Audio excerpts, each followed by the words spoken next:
everybody needs to be powered and energized. We look at the world of emissions, and one area that was really an eye-opener for us was the marine sector.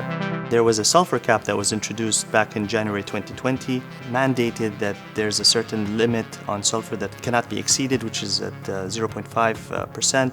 And the challenge was, how can we explore removing the sulfur from the marine fuels? And that's really what draws us to come to Kaust.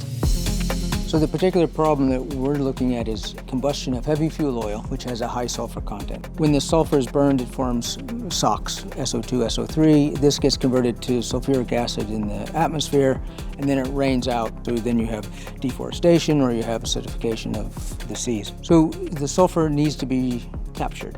And this is done in light fuels now, at scale.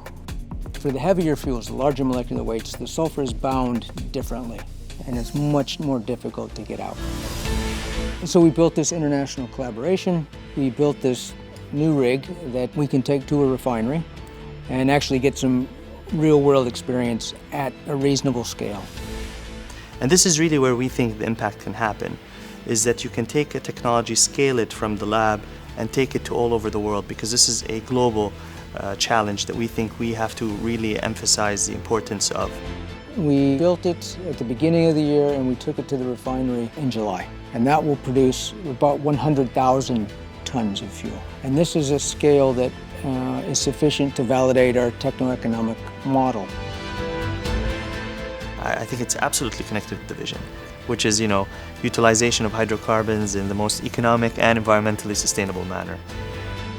To make an impact, you really need to be inquisitive. All the easy problems have been solved, so you got to keep at it.